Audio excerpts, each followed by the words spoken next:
ಅಜ್ಞಾನಿಗಳ ಕೂಡೆ ಅಧಿಕ ಸ್ನೇಹಕ್ಕಿಂತ ಸುಜ್ಞಾನಿಗಳ ಕೂಡೆ ಜಗಳವೇ ಲೇಸು.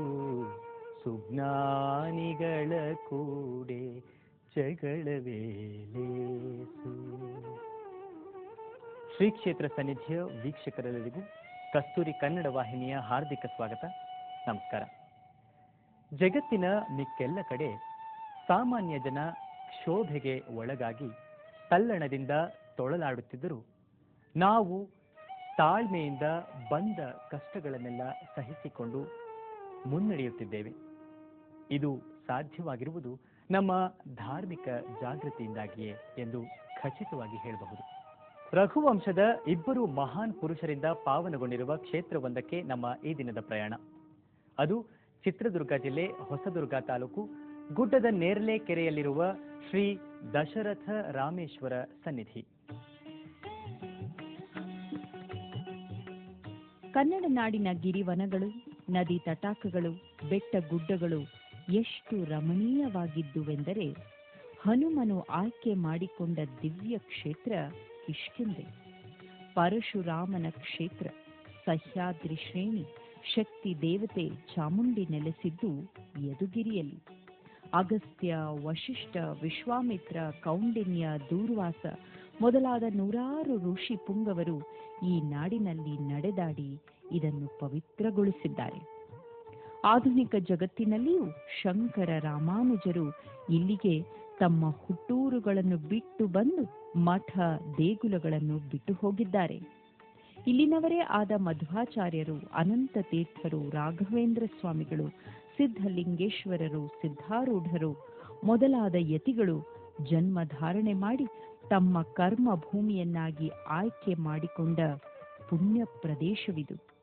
ಇಲ್ಲಿ ನಾವಿದ್ದೇವೆ ಎನ್ನುವುದೇ ಒಂದು ಯೋಗಾಯೋಗ.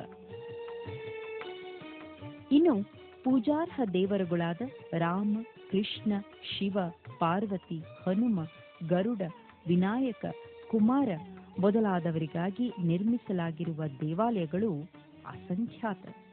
ಭಕ್ತರಲ್ಲಿ ಆಸ್ತಿಕತೆಯನ್ನು, ಜನರಿಗೆ ಸನ್ಮಾರ್ಗವನ್ನು, ವಿಧಿ ನಿಷೇಧಗಳನ್ನು ಈ ದೇಗುಲಗಳು ಪಾರಂಪರಿಕವಾಗಿ ಹೇಳುತ್ತಾ, ಆಚರಣೆಯಲ್ಲಿ ನಡೆಸುತ್ತಾ ನಾಡಿನ ಜನ ಸಾಮರಸ್ಯ, ಸಹನೆ, ಸಹಬಾಳ್ವೆಗಳಲ್ಲಿ ನಂಬಿಕೆ ಇಟ್ಟು ಬಾಳುವಂತೆ ನೋಡಿಕೊಳ್ಳುತ್ತಿವೆ. ಚಿತ್ರದುರ್ಗ ಜಿಲ್ಲೆಯ ಹಳ್ಳಿಗಳಲ್ಲಿಯೂ ರಾಮ, ಕೃಷ್ಣ, ಶಿವನಿಗೆ ಸಂಬಂಧಿಸಿದ ಕಥೆಗಳು ಪ್ರಚಲಿತದಲ್ಲಿವೆ. ಹೊಸದುರ್ಗ ತಾಲೂಕಿನಲ್ಲಿರುವ ದೊಡ್ಡ ವಜ್ರದ ಸಮೀಪವಿರುವ ಗುಡ್ಡದ ನೇರಳೆ ಕೆರೆ ಅಂತಹ ಒಂದು ದಿವ್ಯ ಕಥಾನಕಕ್ಕೆ ಎಡೆಮಾಡಿಕೊಟ್ಟಿದೆ. ದೇವೇಂದ್ರನ ಪ್ರಾರ್ಥನೆಯಂತೆ ತ್ರೇತಾಯುಗದಲ್ಲಿ ಅಯೋಧ್ಯೆಯ ದಶರಥ ಮಹಾರಾಜ ತನ್ನ ಮೂರನೇ ಹೆಂಡತಿ ಕೈಕೇಯಿಯನ್ನು ಸಾರಥಿಯನ್ನಾಗಿ ಮಾಡಿಕೊಂಡು ದೈತ್ಯ ಸಂಹಾರಕ್ಕಾಗಿ ದಂಡಕಾರಣ್ಯಕ್ಕೆ ಬಂದ.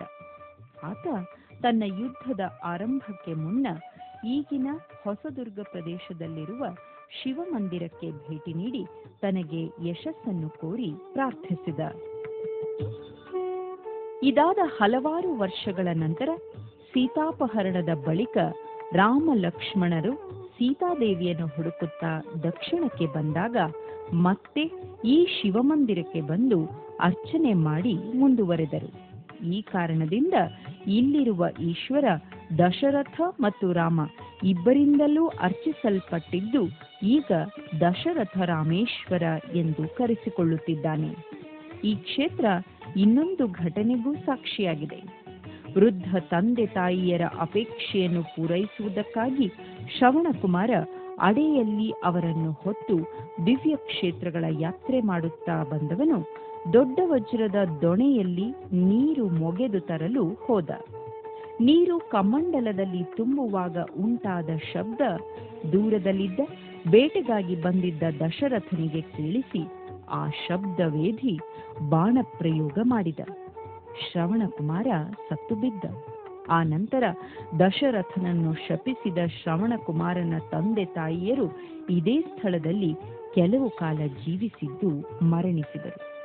ಅವರುಗಳು ಇಲ್ಲಿದ್ದುದಕ್ಕೆ ಸಾಕ್ಷಿಯಾಗಿ ಶ್ರವಣಕುಮಾರ ಮತ್ತು ಆತನ ತಂದೆ ತಾಯಿಯರ ಸಮಾಧಿಗಳು ಈಗಲೂ ಇಲ್ಲಿವೆ.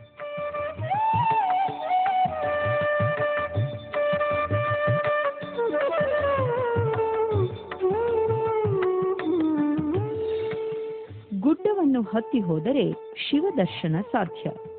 ಮೊದಲು ಇಲ್ಲೆಲ್ಲ ದಟ್ಟವಾದ ಕಾಡಿತ್ತು. ದಂಡಕಾರಣ್ಯ ಎಂದು ವಾಲ್ಮೀಕಿಯಿಂದ ವರ್ಣಿಸಲ್ಪಟ್ಟಿರುವ ಪ್ರದೇಶ ಇದೇ ಅಲ್ಲವೇ? ಮೇಲಕ್ಕೆ ಹೋಗಲು ಒಂದು ದೊಡ್ಡ ಮರದ ಪೊಟರೆಯೊಳಗೆ ನುಸುಳಿ ಮುಂದುವರಿಯಬೇಕಾಗುತ್ತದೆ.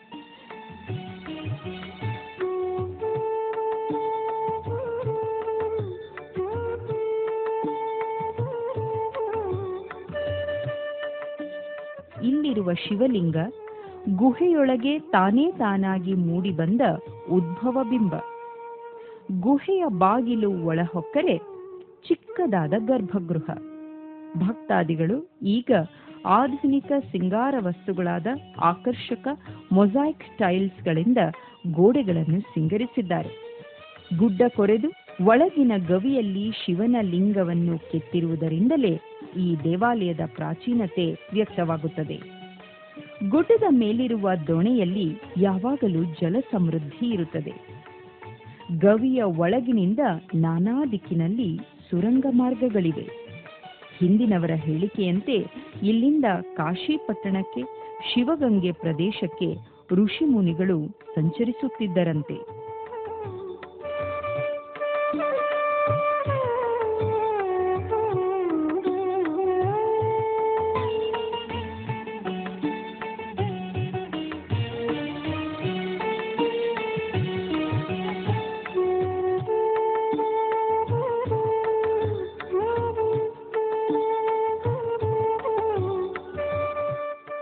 ಆಧುನಿಕ ದೇವಾಲಯಗಳಲ್ಲಿದ್ದಂತೆ ಪಾಣಿ ಬಟ್ಟಲಾಗಲಿ ಎತ್ತರದ ಪೀಠವಾಗಲಿ ಇಲ್ಲಿ ಕಂಡುಬರುವುದಿಲ್ಲ. ನೆಲ ಮಟ್ಟದಲ್ಲಿಯೇ ಶಿವಲಿಂಗವನ್ನು ಕಡೆಯಲಾಗಿದೆ. ಶಿವಲಿಂಗ ನುಣುಪಾದ ಸ್ಫಟಿಕ ಶಿಲಾಬಿಂಬ. ಭಗವಂತನಿಗೆ ಮಾಡುವ ಅಭಿಷೇಕ ಆ ದಿವ್ಯ ಬಿಂಬದ ಆಕರ್ಷಣೆಯನ್ನು ಹೆಚ್ಚಿಸುತ್ತದೆ ಎಂಬ ನಂಬಿಕೆ ಭಕ್ತರಿಗೆ. ದೇವಾಲಯದ ಆವರಣದಲ್ಲಿ ಪ್ರಸನ್ನ ಆಂಜನೇಯ ಸ್ವಾಮಿ, ನವಗ್ರಹ ಮಂಟಪ ಮತ್ತು ನಾಗರ ಕಟ್ಟೆಗಳಿವೆ. ದೇವರ ಪಾದುಕೆಗಳನ್ನು ಕೆತ್ತಲಾಗಿದ್ದು ಭಕ್ತರ ಭಕ್ತಿ ಪ್ರದರ್ಶನಕ್ಕೆ ಅವು ಎಡೆಮಾಡಿಕೊಡುತ್ತವೆ. ಭಕ್ತ ಜನರು ಇಲ್ಲಿರುವ ದೊಣೆಯಲ್ಲಿ ಗಂಗಾ ಪೂಜೆ ಮಾಡಿ ಇಲ್ಲಿನ ಜಲದಿಂದ ರುದ್ರಾಭಿಷೇಕ ಮಾಡಿಸುತ್ತಾರೆ. ದಶರಥ, ರಾಮ ಇವರುಗಳು ಪೂಜಿಸಿದ ಶಿವಲಿಂಗವಿರುವ ಪ್ರದೇಶವಾಗಿರುವುದರಿಂದ ಸೀತಾ ಲಕ್ಷ್ಮಣ ಸಮೇತ ಶ್ರೀರಾಮಚಂದ್ರನಿಗೆ ಇಲ್ಲಿ ಸ್ಥಳ ನಿರ್ದೇಶನವಾಗಿದೆ. ರಾಮನಿದ್ದೆಡೆ ಅವನ ಪರಮ ಭಕ್ತ ಹನುಮಂತನಿಗೆ ತಡೆಯುಂಟೆ? ಹೀಗಾಗಿ ಇಲ್ಲಿ ವಾನರ ಸೈನ್ಯ ಅಪಾರ. ಅವುಗಳನ್ನು ಯಾರೂ ನಿಯಂತ್ರಿಸುವುದೂ ಇಲ್ಲ. ಭಕ್ತರು ತಾವು ತಂದ ಬಾಳೆಹಣ್ಣು ಮತ್ತಿತರ ವಸ್ತುಗಳನ್ನು ಇಲ್ಲಿನ ಮಂಗಗಳಿಗೆ ನೀಡಿ ಸಂತೋಷ ಪಡುತ್ತಾರೆ.